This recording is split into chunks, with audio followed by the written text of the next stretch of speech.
Hello everyone. If you like what I'm doing here, please consider subscribing, liking, and commenting. It would really help the channel out quite a bit. Thank you very much.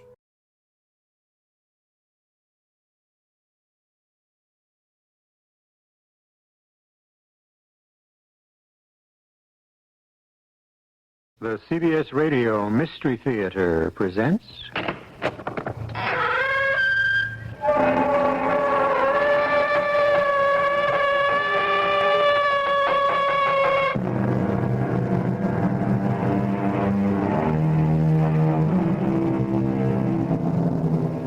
Come in. Welcome. I'm E.G. Marshall, host for certain dark and mysterious ceremonies that are celebrated regularly at this time and place. Why do we do it? Why do we teach children certain proverbs or maxims, or give them various bits of cautionary wisdom which in actual practice prove at worst to be false and at best irrelevant? For instance, we say, all the world loves a lover. Really? Half the people in his own hometown were out to kill Romeo. And how many friends did Don Juan have? The truth is, being a lover can turn out to be the most hazardous occupation of them all. Oh, my darling. I beg your pardon. My beloved. You must be making a mistake. It's no mistake. No mistake. I love you. I've never seen you before in my life. I adore you. Please, this is a public place. People are staring. Oh, hold me. Now, look, lady. Kiss me. I don't even know you. Love me. Love me. Or I'll kill you.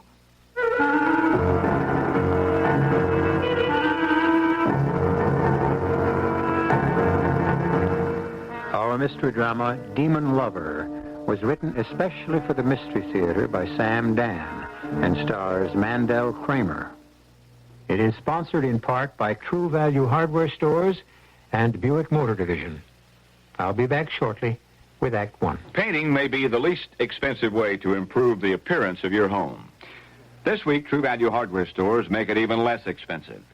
Hi, Pat Summerall to tell you it's National True Test Paint Week at True Value Hardware Stores. That means right now True Test paints are selling at their lowest prices of the year. True Test standard interior flat latex is just $4.97 a gallon. It gives a soft, velvety finish to walls and ceilings, covers most surfaces in one coat, and comes in white or 8 colors.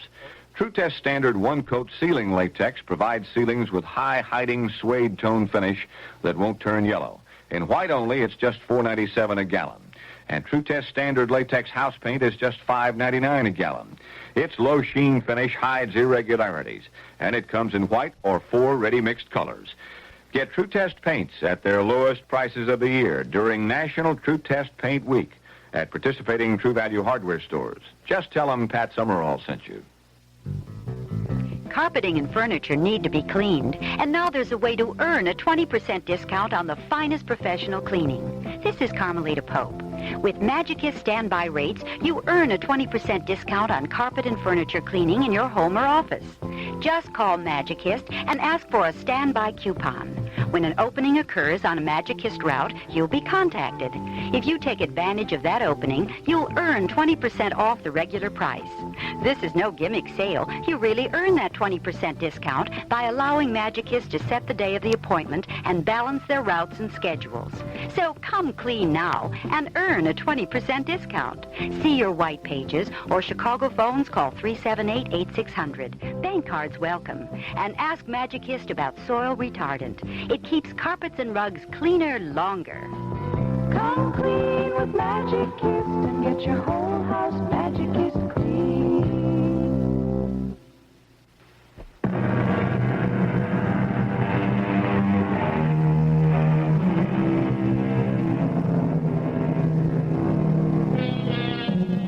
Why are so many love stories written? Well, writers love them. A writer doesn't have to prove or justify anything as far as love is concerned. His characters fall in love because he commands them to, for any reason or for no reason. And isn't that also the way it is in what we are pleased to call real life? Look at some of the romantic combinations of your own acquaintance. Can you figure them out? Why do people fall in love? Here, we deal in answers. And so, we're about to meet Professor Albert Morrison. It's 2 in the morning. I know it is 2 a.m., even though there is no clock in the room. And they've taken my wristwatch from me. There was nothing malicious about that. Evidently, they fear I could break the crystal and do myself some injury. Of course, I could ring for the orderly, and he would tell me. The big heavy one, Joe, he's on tonight. And for all that he looks like a gorilla, he's really very kind and gentle. But I don't have to ask anyone. I can see the sky. And I can tell by the location of Cassiopeia. You see, I can center the whole constellation between the 2 middle bars of the window. Well, it doesn't really matter what time it is. I don't think I'll be going anywhere. But the fact is, I am right about the time because I hear Joe outside with my 2 o'clock medication. You asleep, Doc? No. I got your pill. I swiped some grape juice for you. Thanks, Joe. You know, you're supposed to drink it with water. But I know how much you like grape juice. You're very kind, Joe. I think you're getting a bum deal. You know, after all, what'd you do? You killed a dame. Well, so what? One less dame in the world. Who's gonna miss her, huh? Doc? Yes, Joe? Hey, I quit fighting City Hall. City Hall? Yeah, the wheels. You know, the establishment. You know what I mean. Look, they want to think you're nuts? Okay, leave them. Go along. Play ball. Then they'll say, oh, well, we got to give him therapy and return him as a useful member of society. Huh? You follow it? Yes, I think so. And so you play the game with him for a year or 2 years. Yeah, just to make it look good. You follow that, huh? And before you know it, you're free. You're out of here. And it's like nothing ever happened. And believe me, Doc, in your whole life, nobody's ever going to give you a better chunk of advice. Thank you, Joe. Now, tomorrow, I got it through the grapevine. You're getting a new doctor. I hadn't heard that. Yeah. Somebody who wrote a couple of books. And so she's suddenly a hot property. She? Yeah, Dane. So, she'll be out to score points. So just lead her along, you know? Leave her find out you ain't with us. Look, Joe, I can't play a role. The truth is... Truth. Oh. That's the trouble with you educated guys. You worry about the truth.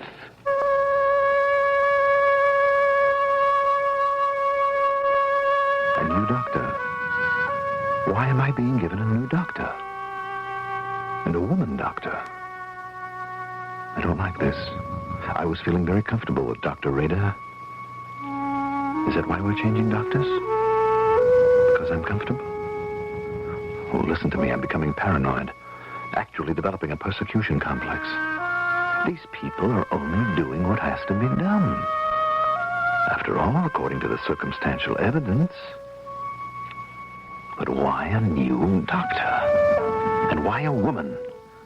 What kind of game is she going to play with me? I've already told the entire story, Dr. Mallow. I know you have, Dr. Morrison. It does seem odd that we call each other doctor. I have a Ph.D. in astronomy. I don't insist on being called doctor. Nor do I.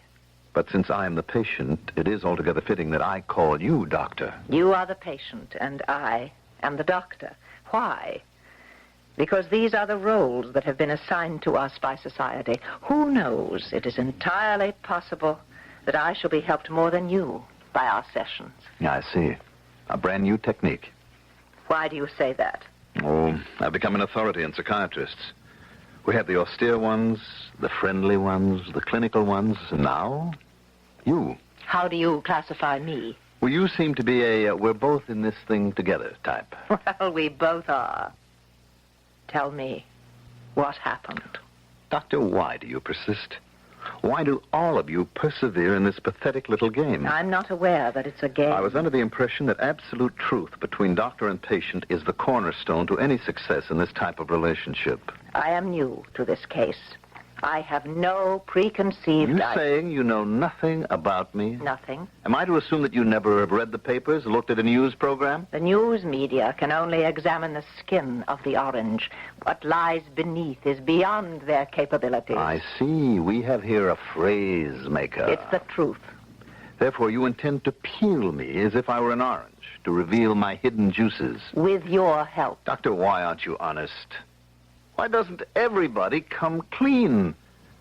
You're out to prove I'm crazy, and you know it. We'll play the game. But I'm sane, Doctor. I am as sane as you are. You could be making a self-damaging statement. You know, you're very soft and very gentle, with just a touch of wry humor. Very much like Dorothy was. Same blonde hair. Dorothy. Is it possible?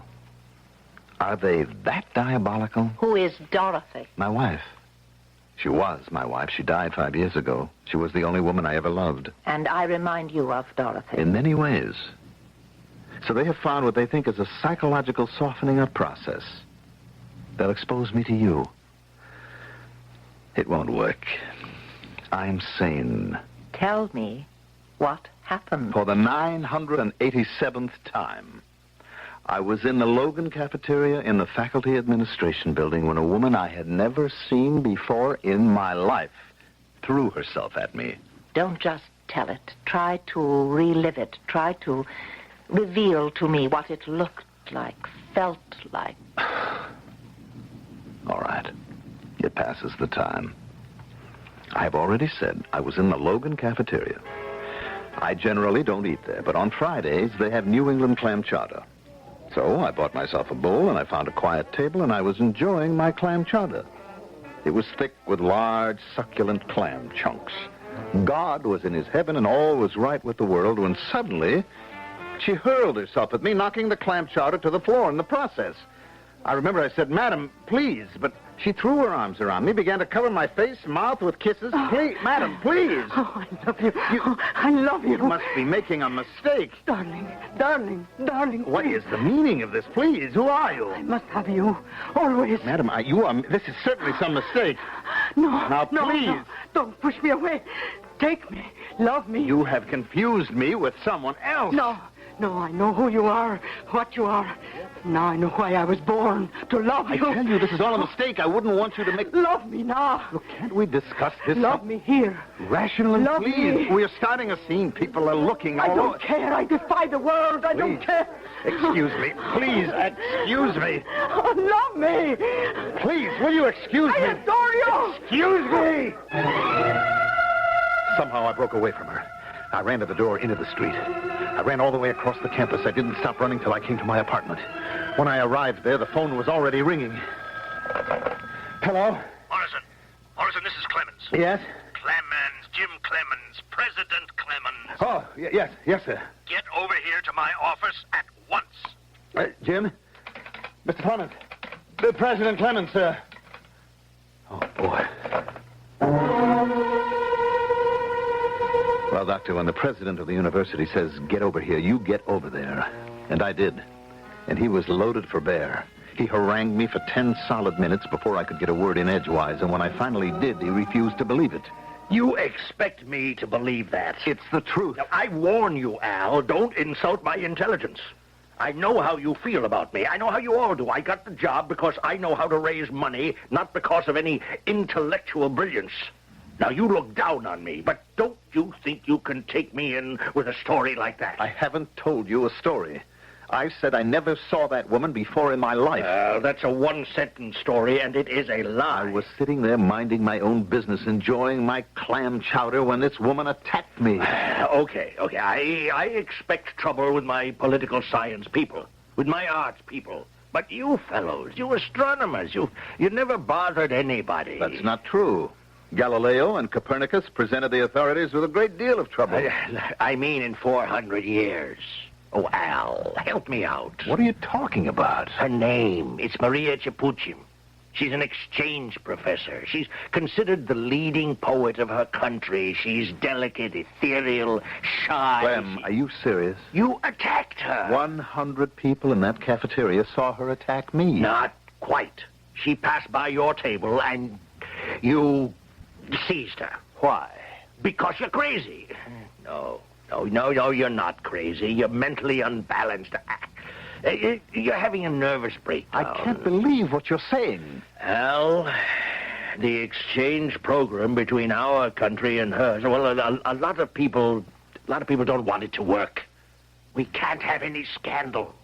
You see, they love her back home.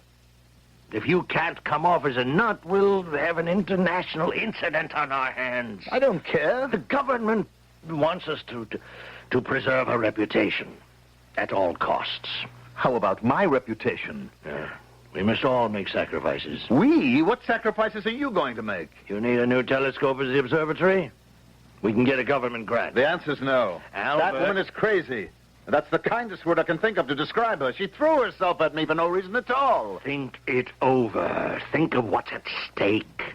All right, what is at stake? Many things. For one, the foreign policy of our country. For another, peaceful relations with one of the most powerful nations in the world. But, most important, I would say, your job. Now, Albert, will you think about it? It's always something to think about when the boss puts the proposition in just that light. Well, here we have Albert Morrison, a quiet, retiring professor of astronomy, locked up in an institution for the criminally disturbed, recounting the story of how he got there. So far, he seems more sinned against than sinning, but you know by now that you never get the full story in the first act. And I shall return shortly with the second. Come see, there's good news round the corner. Goodyear, wherever you are. No matter what brakes your car has, disc or drum, Goodyear has a brake job for you at only $40.88 plus any extra parts if needed.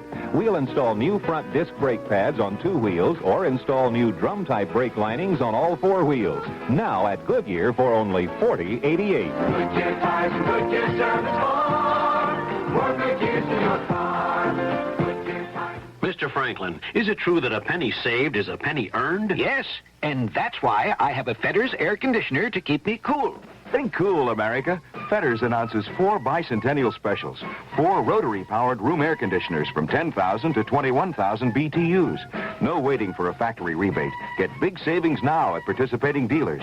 Up to $60 less than comparable capacity Fetters models. Plus, a free $9.95 value bicentennial almanac. Hurry, get your Fetters bicentennial special today. Your convenience low-cost love place. It's called the Money Store. Harry, my piano teacher says I'm making fantastic progress. That's wonderful, Louise, wonderful. He says we should get rid of this junky old upright and get a baby grand. That's terrible, Louise, terrible. When an unexpected expense finds you short of cash, come to the Money Store. The Money Store charges interest rates as low as a bank's. But unlike any bank, the Money Store has convenient locations and shopping centers all over Chicagoland, like Old Orchard, Woodfield, and Randhurst, to name a few. And we keep convenient hours, too, including Monday and Friday evenings and Saturday mornings. Check your yellow pages to find the Money Store nearest you. This new piano, such quick response, such glorious tone. Such wonderful interest rates. Your convenience low-cost love place. It's called the Money Store. A wholly owned subsidiary of Harris Bank Corp.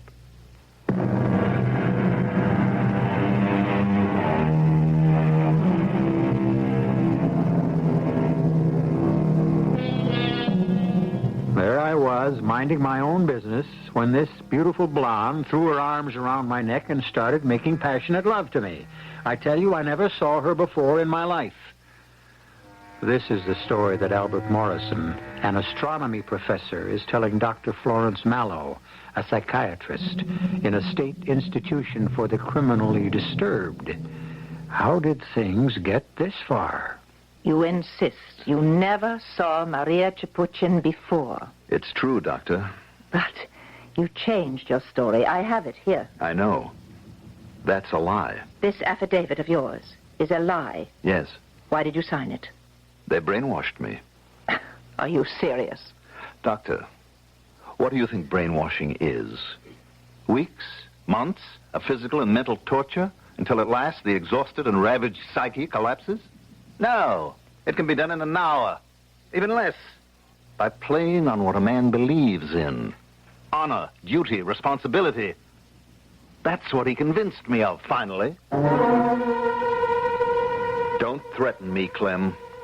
Before you fire me, I'll quit. Albert, please. Now, I wouldn't do that, but there are times... Look, Albert. A man has to make sacrifices for his country. The more peaceful contacts we can have with her country, the better for our economy. Albert, it is the policy of our government, our democratically elected government has chosen in relation to her country. And who are you to sabotage relations between us and them? Especially since you believe in peace. This stubbornness of yours could cost friends of yours their jobs. Now you must help us. All right, Clem, let's make sure we understand each other. We do. I was minding my own business, and she simply attacked me. Now, that's what happened, isn't it? Yes, absolutely. But for public consumption, and for reasons that we understand, we're saying that I was the aggressor. Precisely. Now, just sign this affidavit that you've been feeling psychologically disturbed for quite a while, and you request psychiatric help. I still don't know if I'm doing the right thing. Albert, we are in your hands. You must save us. All right. Well, when do I have to go to the nut house? Oh, please, Albert. It's a sanitarium. When? Now, I suppose. I mean, why wait? Well, I have some things to take care of. Papers I want to finish. I'd like to work on them tonight. Could I go in the morning? Absolutely. All right, Clem. Goodbye. Albert, I know how you feel. But believe me, one day we'll both look back on this, and we're going to laugh. And that's why you signed this affidavit. Yes. Very well. You returned to your apartment. What did you do? I put some things in order. I wrote another chapter in my book, and then... Yes? Then the bell rang. I opened the door. And she was standing there. Yes. She was standing there. Oh, my beloved. Oh, no. Please, I'm busy. Why, my beloved, do you spurn me, reject me? Just a minute. Let me close this door. Very well. We have no audience like the one in the cafeteria. You have no one to play to. Play? What is this act all about? Oh, I love you. You've never seen me before. Admit that. I love you. Look, I understand that you are the great love poet. Poetess back in your own country. Now, what are you out to do? Get some publicity? I love you. That needle is stuck. I adore you. Why me? I have 10, 15 years on you. What do you want from me? I worship you. Fine. Let it be the way you say. Love, adore, worship. Let's assume that you fell in love with me at first sight. That happens. But I didn't fall in love with you. Take me. I don't want you. Do you understand? I don't want any woman. The memory of my wife is enough for me. I must have you. You speak English. Don't you understand it? I will have you. I don't want to be impolite, but I must ask you to leave. I shall never leave you. Please. I was born to love you. Can't I make you understand? It is the will of the gods that I love you. I shall not disobey them. What gods? The gods. Can't you hear them? No. The gods are speaking. Fulfill your destiny. Love each other. Are you sure you're not writing a poem? We must not. We cannot. We shall not defy the gods. Oh, please, take me in your arms. Please, don't force me to do something. There is another woman. There was another woman. She must step aside, give you up. She is dead. She claims you still. She must give way. Whether she does or she doesn't, Mr. Puchin, quite frankly, I am not interested in you that way. No other woman shall have you. No other woman does have me. Dead or alive, she shall give you up. Let me call you a cab and you can go home. This is my home. Now, just hold on. You are my home. Isn't that what the goddess Isis declared to Ra, the immortal lord of all creation? I wouldn't know. Obey the gods and love me. Now, look, I am very sorry, but I just can't... But you must. You must love me. No other woman can have you. I'll kill you first. Now, just hold on a minute. I must kill you. It's the will of the gods. That pistol of yours is small, but it can certainly do the job, so don't point it at me. Say you love me. I really can't do that. Then die. No, you don't. Now, you let go of that thing, you idiot. I must kill you. Let go.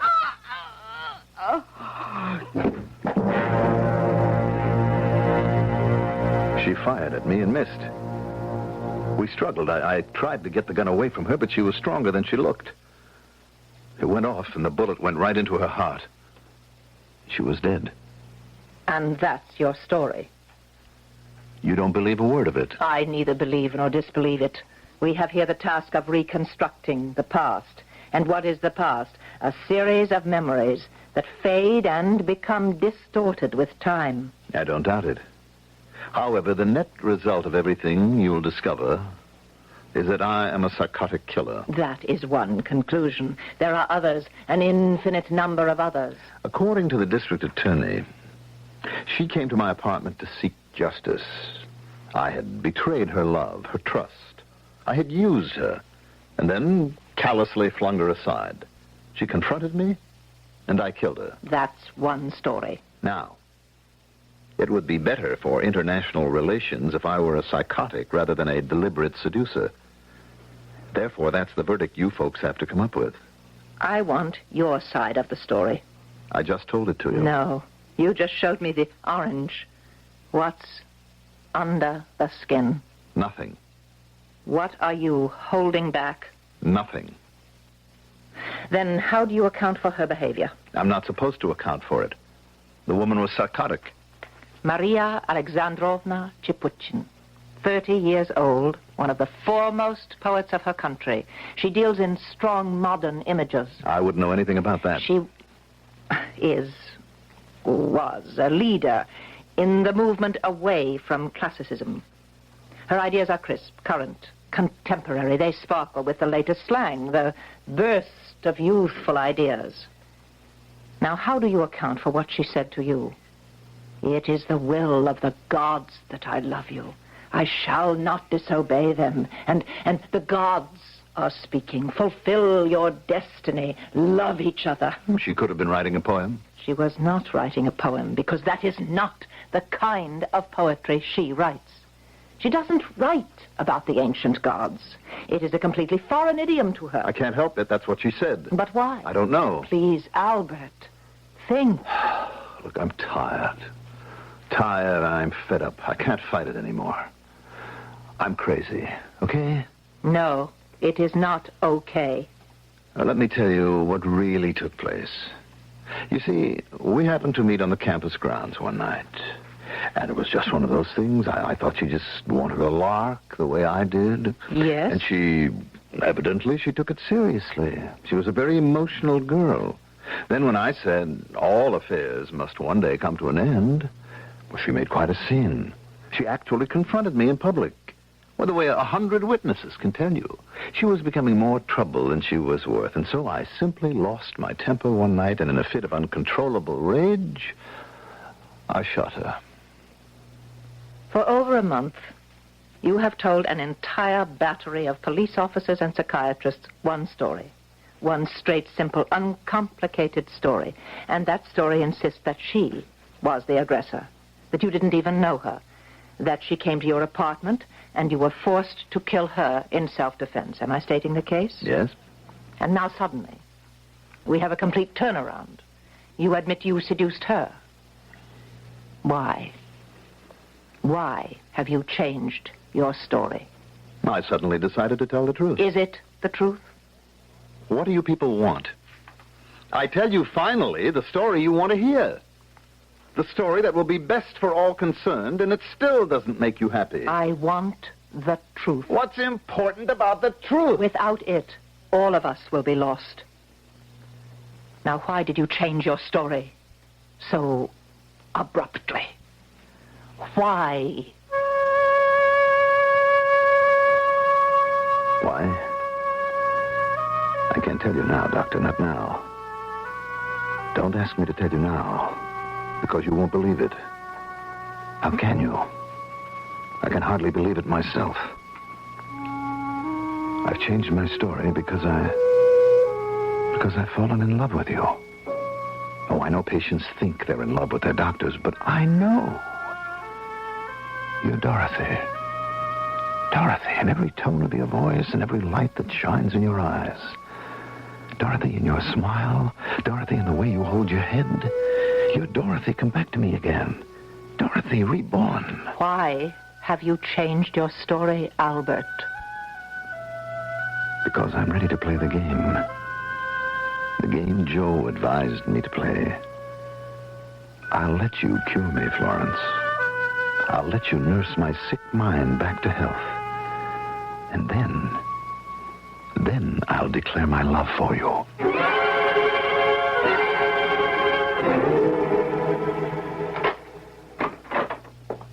Hey, it's breakfast time, Professor. Wonderful, Joe. I'm hungry. Hey, way to go, Professor. Knock 'em all off. Minerals, vitamins, proteins. The whole joint's talking about you and that Dr. Mallow. Oh, what are they saying? Positive results, pal. You are now listed as a cooperative patient. You sleep good, you eat good. I feel good. Hey, Doc, keep it up. I mean, look. I see you finally took my advice. I don't know what you're talking about. That's the ticket. Dummy up. Don't admit nothing, not even to me. But just string her along, and you can be out of this joint by Christmas. And Doc, she ain't a bad-looking dame. And the grapevine says she goes for you.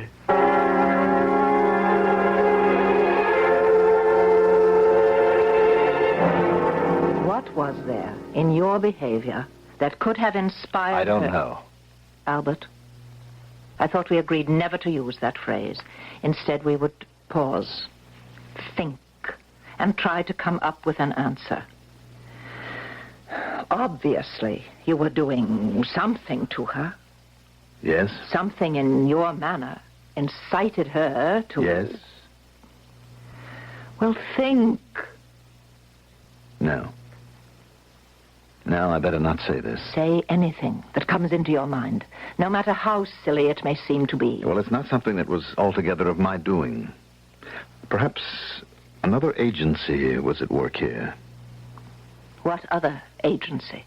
She spoke of the immortal gods. You remember she said she was following the will of the gods? The gods.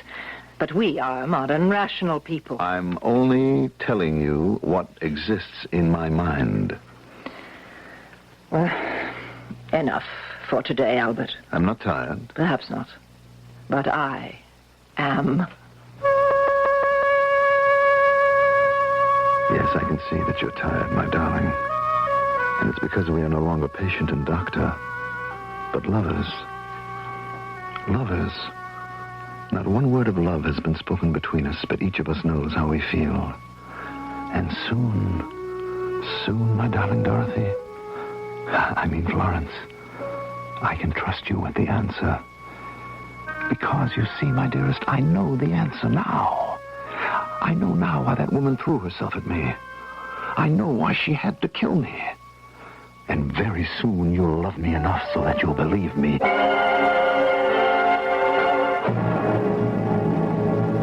Very well. What does he know? Does he really know why poor Maria actually threw herself at him? If he does, he knows more than we do, and even more than she did. Well, all knowledge is usually revealed in the third act, and I shall return shortly. And now, Coffee Rich, the frozen non-dairy creamer, presents Coffee Clutch. Tonight, we overhear a conversation in the dining room of Richford City's richest residence. Matilda, the guests will be here any minute. Would you please explain 2 bowls of sugar and nothing in the creamer? Why, I never in my life... Oh, no, Mum, it's a powdered creamer. We're out of Coffee Rich, Mum. Forgot to get it at market. Out of Coffee Rich? Go next door and borrow some from the Townsends. I precisely told you to always keep Coffee Rich on hand in the refrigerator. Yes, Mum. So delicious, Mum. Couldn't help but having some myself on cereal this morning. Very well, Tilly. Coffee Rich is delicious. And so convenient, too, Mum. Never mind all that just now. You must procure that carton of Coffee Rich. Very well, Mum. Well, will Tilly succeed in her attempt to get the Townsends' carton of creamy, delicious Coffee Rich? Be with us again soon. And meanwhile, try Coffee Rich yourself and taste what the whole town is talking about. Coffee Rich. 2 of the very best words for good taste in your grocer's frozen food case. Ah, a poem.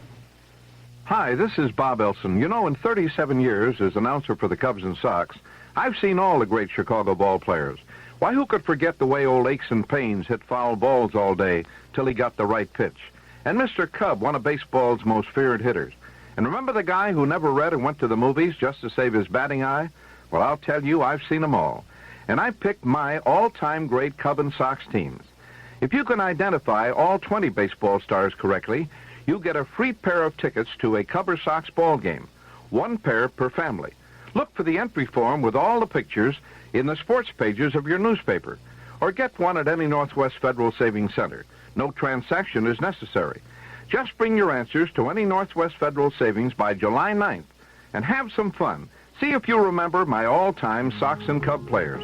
If you do, we'll see you at the ballpark. And remember, It's Northwest Federal Savings Time, 63 hours a week. This is WBBM Chicago.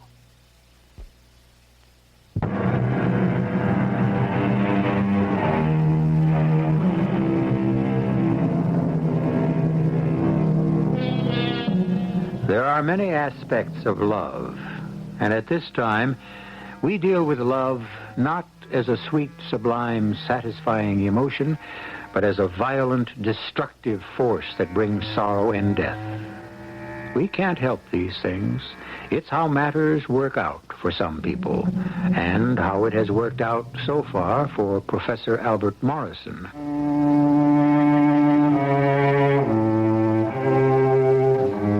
Suddenly, it all falls into place. It's remarkable how so many discoveries occur in a sudden flash of insight.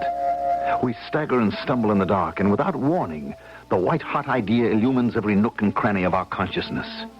I know why that Maria became infatuated. No, not infatuated, fell in love. Not even fell in love, but was consumed. I know. There's only one answer, and it was so obvious.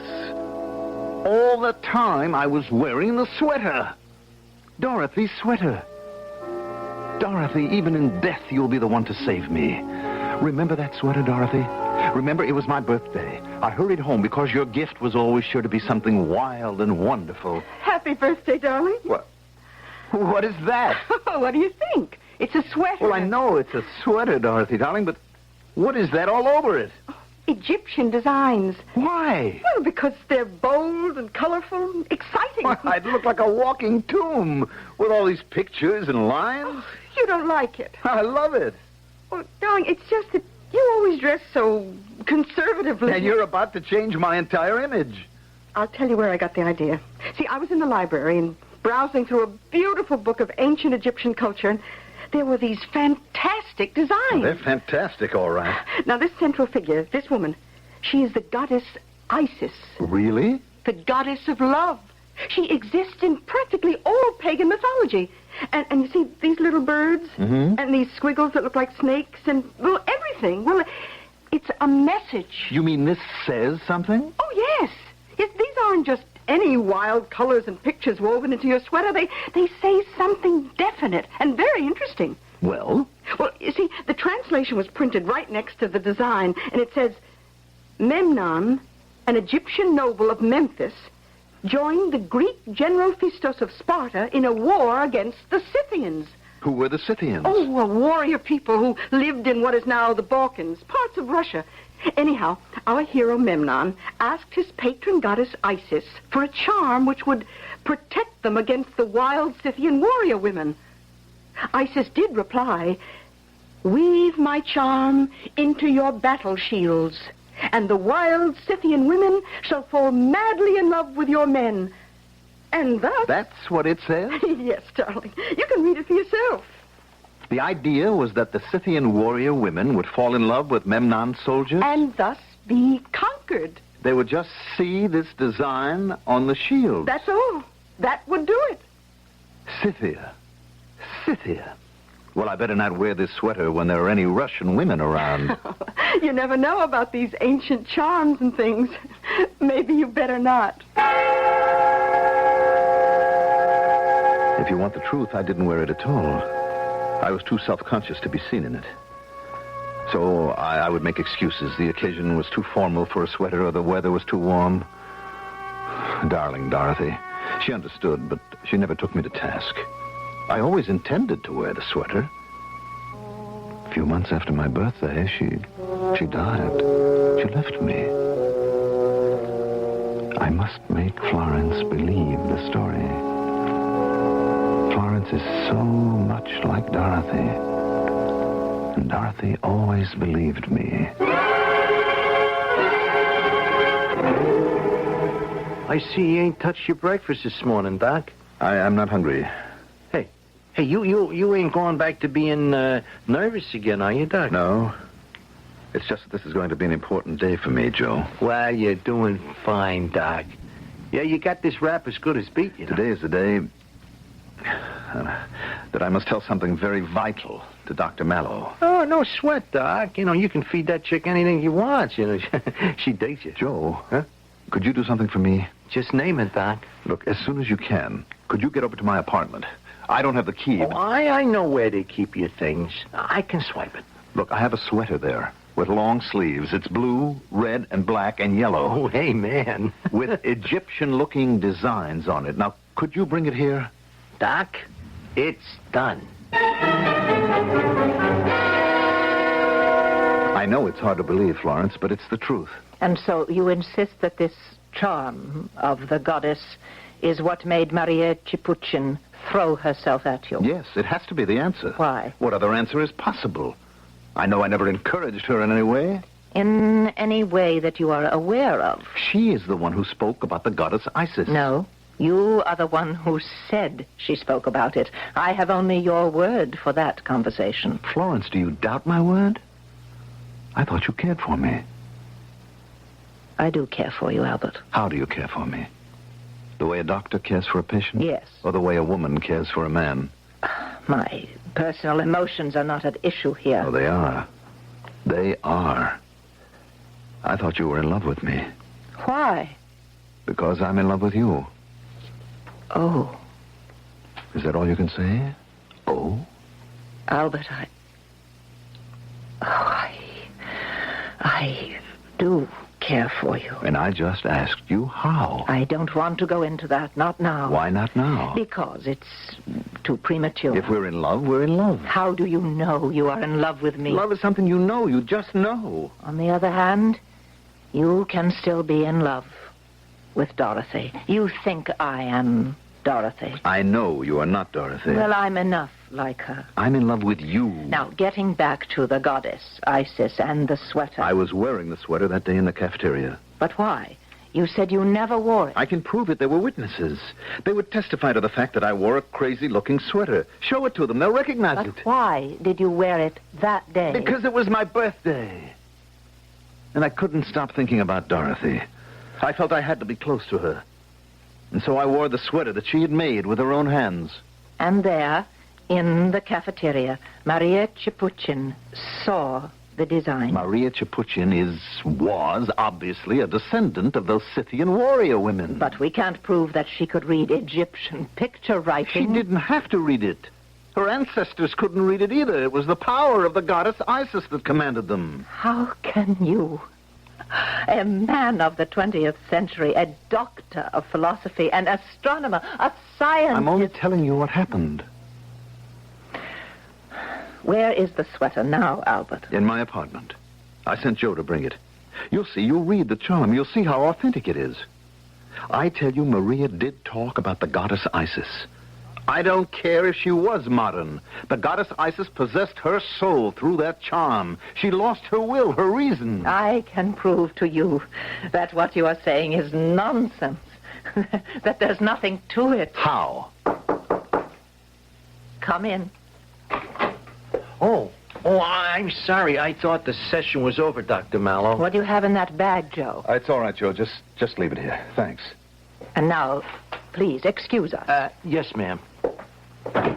I said I would prove to you that this is nonsense. Now, put on the sweater. But how will that prove Just any...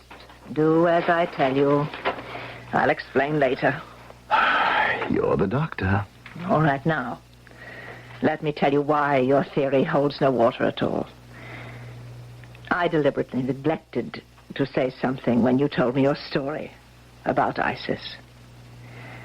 Albert, if it's true, then why don't I Florence? Why?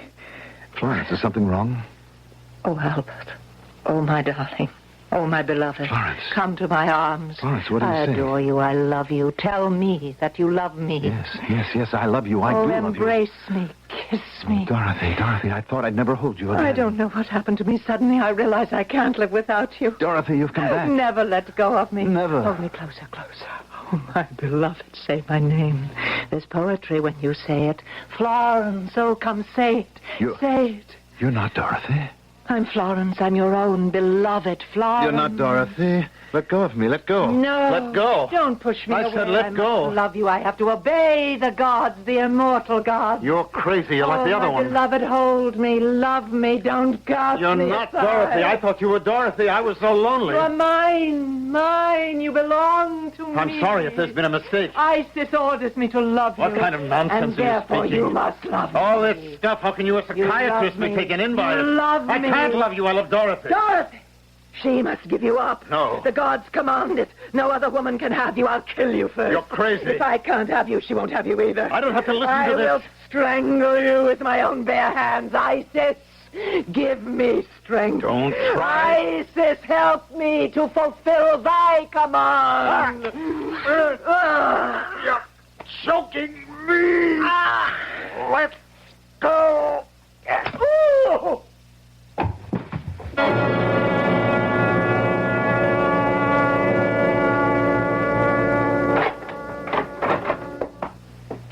Doc? Doc, you hungry? You gotta eat. I know you hate to be fed. I'll unstrap your hands. Okay. Here.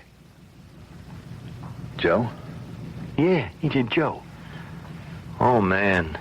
Man, you went and you did it again. I couldn't help it. It was self-defense. No kidding. She was choking me to death. That little bit of a gal. She had the strength of Isis in her fingers. Yeah? I had to hit her. I must have hit her too hard.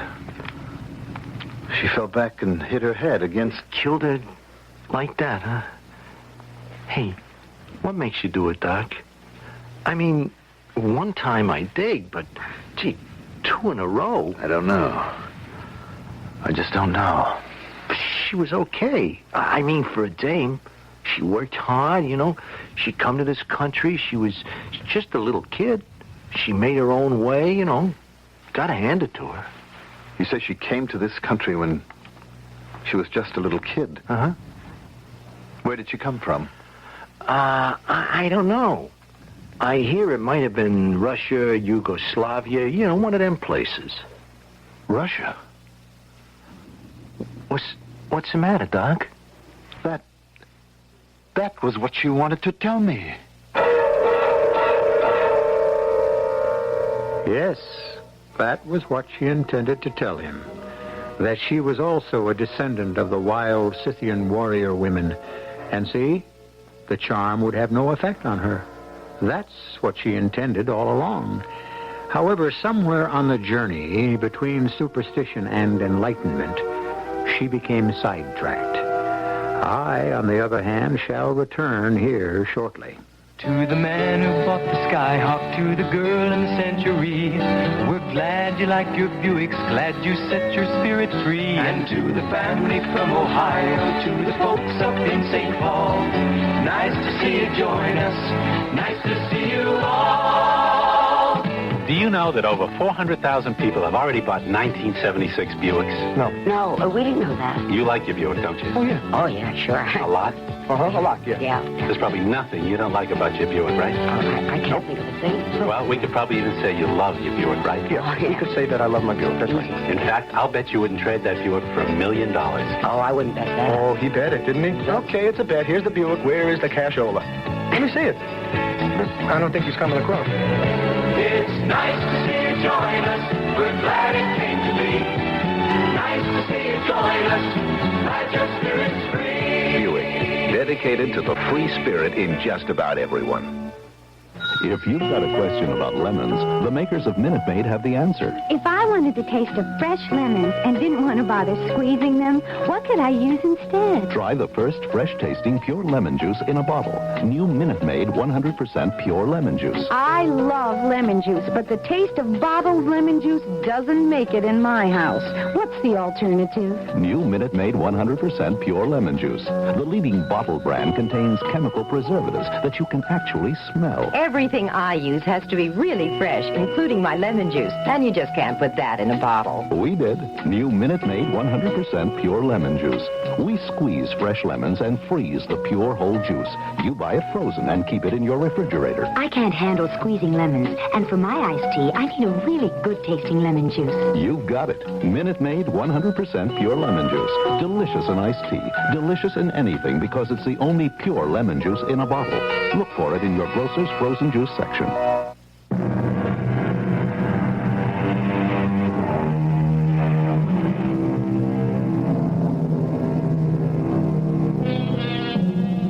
What is really different since 3,000 years ago?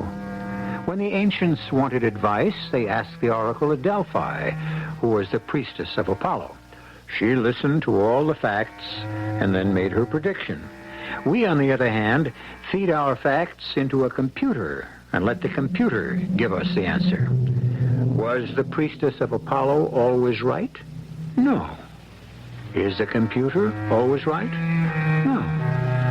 But you can always be right if you listen to us 7 times each week. Our cast included Mandel Kramer, Marian Seldes, Bryna Raeburn, and Earl Hammond. The entire production was under the direction of Hyman Brown. Radio Mystery Theater was sponsored in part by your nearby Goodyear Auto Service Center. This is E.G. Marshall inviting you to return to our Mystery Theater for another adventure in the macabre. Until next time, pleasant dreams.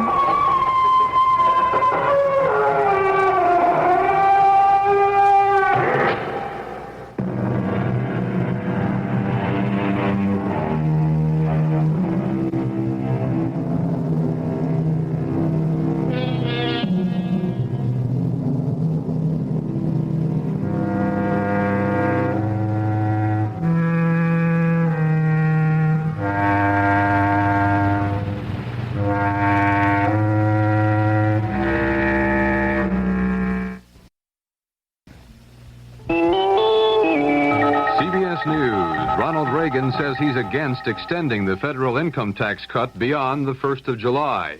I'm Gary Shepard reporting on the CBS radio network.